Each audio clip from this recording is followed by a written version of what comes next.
प्रभु यीशु मसीह के मधुर और मीठे नाम में आज दिनांक 7 सितंबर दिन बुधवार को हम आप सब अपम के श्रोताओं का हार्दिक स्वागत करते हैं। आज के दिन के लिए जो वचन है वो लिया गया है मत्ती रचित सुसमाचार उसका 10 अध्याय 16 पद। वचन इस प्रकार से कहता है, देख मैं तुम्हें भेड़ों की नाई भेड़ियों के बीच में भेजता हूँ, सो सांपों की नाई बुद्धिमान और कबूतर की नाई चतुर, कबूतर की नाई भोले बनो।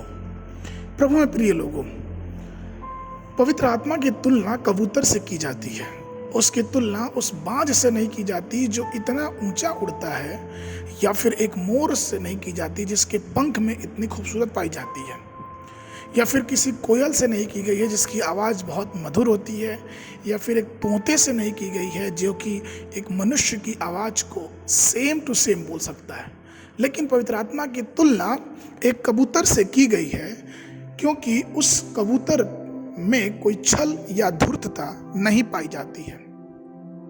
जब पवित्र आत्मा किसी व्यक्ति में आता है तो वह उस व्यक्ति को दिव्य नम्रता प्रदान करता है। उस व्यक्ति से क्रोध, जलन और नकारात्मक उत्साह दूर हो जाता है, और साथ ही उसे प्रभु की नम्रता, शांति, धैर्य की प्राप्ति होती है। पवित्र आत्मा कबूतर के समान प्रभु पर भी उतरा था।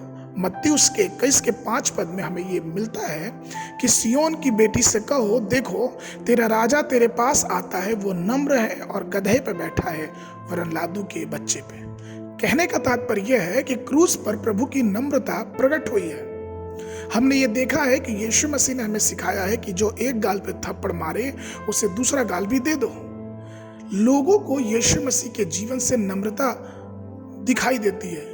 जिन्होंने उसको श्राप दिया, जिन्होंने उसकी निंदा की, और जिन्होंने झूठे दोषारोपण करके उसे क्रूस पे चढ़ा दिया, यीशु मसीह क्रूस पे भी उन सबके लिए प्रार्थना किए। यदि व्यक्ति में शैतान का वास हो तो केवल वो कटुता, शत्रुता, लड़ाई झगड़ा, जलन, नकारात्मक और हर प्रकार की ईर्ष्या से भरा रहेगा।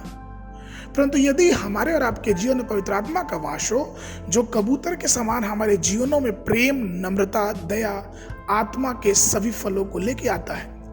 हमारे प्रभु यीशु मसीह गतसिमनी के बगीचे में हृदय में जब विभोर हो चुके थे तो वो प्रार्थना कर रहे थे, लेकिन फिर भी उस समय भी उस प्रभु के जीवन में क्षमा, दया, विजय, याचिका, नम्रता और दिव्य प्रेम जैसे महान गुण भरे थे, क्योंकि वो मनुष्य के साथ साथ पवित्र आत्मा से भी भरे हुए थे। मत्ती उसके 11 के 29 पद में लिखा है कि मेरा जुआ अपने ऊपर उठा लो और मुझसे सीखो, क्योंकि मैं नम्र और मन में दीन हूं, और तुम अपने मन में विश्राम पाओगे।